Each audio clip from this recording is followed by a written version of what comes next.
ಅತ್ಯಧಿಕ ಮತಗಳಿಂದ ಸೂಚಿಸಲ್ಪಟ್ಟಿರುವ ಗಿಲ್ಲಿ ಹಾಗೂ ಅಶ್ವಿನಿ ಕ್ಯಾಪ್ಟನ್ಸಿ ಅಭ್ಯರ್ಥಿಗಳಾಗಿ ಆಯ್ಕೆಯಾಗಿದ್ದೀರಿ. ವಾರದ ಕತೆ ಕಿಚ್ಚನ ಜೊತೆ ಕಾರ್ಯಕ್ರಮ ಈ ವಾರ ಇಲ್ಲ ಅಂತ ಹೇಳಿ ನಿಮಗೆ ಆದಷ್ಟು ಜನಕ್ಕೆ ಗೊತ್ತಿರಬಹುದು. ಆದರೆ ಈ ವಾರದ ಮೊಟ್ಟ ಮೊದಲ ಪ್ರೋಮೋ ಬಂದಿದೆ. ಅದು ಕೂಡ ಎಲ್ಲರೂ ಕೂಡ ಸಿಕ್ಕಾಪಟ್ಟೆ ಇಷ್ಟಪಟ್ಟಂತಹ ಪ್ರೋಮೋ. ಫ್ಯಾಮಿಲಿ ವೀಕ್ ಅಂತ ಹೇಳಿ ನಡೀತು. ಆದರೆ ಆ ಫ್ಯಾಮಿಲಿಗಳಿಗೆ ಮುಂದಿನ ವಾರ ಯಾರು ಕ್ಯಾಪ್ಟನ್ ಆಗಬೇಕು ಅಂತ ಹೇಳಿದಾಗ ಅವರು ಆಯ್ಕೆ ಮಾಡಿದ್ದು ಗಿಲ್ಲಿಯನ್ನ. ಆದರೆ ಈ ಒಂದು ಆಯ್ಕೆಗೆ ಬಿಗ್ ಬಾಸ್ ಅವರು ಒಂದು ದೊಡ್ಡ ಟ್ವಿಸ್ಟ್ ಅನ್ನೇ ಕೊಟ್ಟು ಬಿಡ್ತಾರೆ.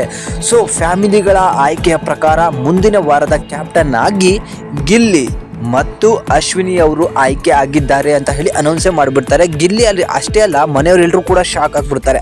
ಇವರಿಬ್ಬರಿಗೂ ಕೂಡ ಒಂದು ಟಾಸ್ಕನ್ನು ಬಿಗ್ ಬಾಸ್ ಅವರು ಕೊಡ್ತಾರೆ ಕ್ಯಾಪ್ಟನ್ ಆಗಲಿಕ್ಕೆ. ಅದು ಕೂಡ ಬಲೂನ್ ಮತ್ತು ಕೆಳಗಡೆ ಚೆಂಡಿರುತ್ತೆ. ಸೊ ಬಲೂನು ಅದು ಕೆಳಗೆ ಬೀಳ್ದಿರೋದಂತೆ ಅವರ ಒಂದು ಕೆಳಗಡೆ ಏನು ಬಾಲ್ಗಳಿದಾವೆ ಅದನ್ನು ಅವರ ಒಂದು ಬಾಕ್ಸಲ್ಲಿ ಕಲೆಕ್ಟ್ ಮಾಡಬೇಕು. ಅತಿ ಹೆಚ್ಚು ಬಾಲ್ಗಳನ್ನು ಯಾರು ಕಲೆಕ್ಟ್ ಮಾಡ್ತಾರೋ ಅವರು ಕ್ಯಾಪ್ಟನ್ ಆಗಿ ಆಯ್ಕೆ ಆಗ್ತಾರೆ. ಆದರೆ ಅಶ್ವಿನಿ ಅವರು ಮಾಡ್ಕೊಂಡಂಥ ಒಂದು ಚಿಕ್ಕ ಎಡವಟ್ಟು ಏನಂತ ಹೇಳಿದರೆ ಬಾಲ್ಗಳನ್ನು ಸಿಕ್ಕಾಪಟ್ಟೆ ಕಲೆಕ್ಟ್ ಮಾಡಿರ್ತಾರೆ. ಆದರೆ ಲಾಸ್ಟಲ್ಲಿ ಆ ಒಂದು ಬಲೂನನ್ನು ಕೆಳಗೆ ಬಿಟ್ಬಿಡ್ತಾರೆ. ಬಲೂನನ್ನು ಕೆಳಗೆ ಬಿಟ್ಟುಬಿಟ್ರೆ ಎಲ್ಲದನ್ನು ಚೆಲ್ಲಿ ಮತ್ತೊಮ್ಮೆ ಸ್ಟಾರ್ಟ್ ಮಾಡಬೇಕು. ಆ ಪರಿಸ್ಥಿತಿ ಬರುತ್ತೆ ಅಶ್ವಿನಿ ಅವರಿಗೆ. ಅಷ್ಟರಲ್ಲಿ ಬಜರೇ ಆಗಿಬಿಡುತ್ತೆ. ಗಿಲ್ಲಿ ಅವರು ಈ ಟಾಸ್ಕನ್ನು ಗೆದ್ದು ಮನೆಯ ಕ್ಯಾಪ್ಟನ್ ಆಗಿ ಆಯ್ಕೆ ಆಗ್ತಾರೆ. ಸೊ ಗಿಲ್ಲಿ ಮನೆಯ ಕ್ಯಾಪ್ಟನ್ ಆದಮೇಲೆ ಏನು ನಡೆದಿದೆ ಅಂತ ಹೇಳಿದ್ರೆ, ಗಿಲ್ಲಿ ರೆಡಿಯಾಗಿರೋದನ್ನು ನೋಡಿದರೆ ನೀವೆಲ್ಲರೂ ಕೂಡ ಎದ್ದು ಬಿದ್ದು ನಗ್ತೀರಾ.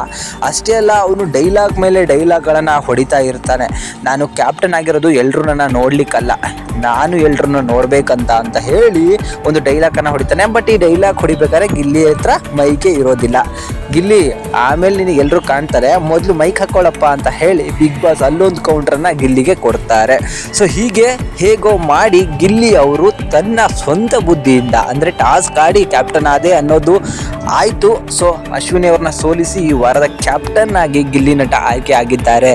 ಆದರೆ ಈ ವಾರ ಒಂದು ಸುದೀಪ್ ಅವರು ಇರೋದಿಲ್ಲ, ಹೇಗೆ ನಾಮಿನೇಷನ್ ಮಾಡ್ತಾರೋ ಗೊತ್ತಿಲ್ಲ ಅಂತ ಹೇಳಿ ಎಲ್ಲರೂ ಕಾಯ್ತಿದ್ರು. ಬಟ್ ನಿನ್ನೆ ಒಂದು ರಕ್ಷಿತಾ ಅವರು ಒಂದು ಮಾತನ್ನು ಹೇಳಿರ್ತಾರೆ. ಒಂದು ಇಂಟರ್ವ್ಯೂವನ್ನು ಕೊಡಬೇಕಾದ್ರೆ ರಕ್ಷಿತಾ ಪ್ರೇಮ್ ಏನಿದ್ದಾರಲ್ವ, ರಕ್ಷಿತಾ ಅವರ ಗಂಡ, ಅವರು ಬಿಗ್ ಬಾಸ್ ಮನೆಗೆ ಎಂಟ್ರಿನ ಕೊಡ್ತಿದ್ದಾರೆ ಅಂತಲೂ ಕೂಡ ಹೇಳಲಾಗ್ತಿದೆ. ಯಾವುದೋ ಒಂದು ಸಿನಿಮಾದ ಪ್ರಚಾರಕ್ಕಾಗಿ ಅವರು ಬಂದು ಎಲಿಮಿನೇಷನ್ ಮಾಡ್ತಾರೆ ಅಂತ ಹೇಳಲಾಗ್ತಿದೆ. ಅಂದರೆ ಏನು ಸ್ಟೇಜ್ ಮೇಲೆ ನಿಂತ್ಕೊಂಡು ಮಾಡಲ್ಲ, ಅವರು ಮನೆ ಒಳಗಡೆ ಬಂದು ಎಲ್ಲರನ್ನೂ ಮಾತಾಡಿಸ್ಕೊಂಡು ಯಾವುದೋ ಒಂದು ಟಾಸ್ಕ್ಗಳನ್ನು ಆಡಿಸ್ಕೊಂಡು ನಾಮಿನೇಷನ್ ಮಾಡುವಂತಹ ಒಂದು ಸಿಚುವೇಶನ್ ನಡೀತದೆ.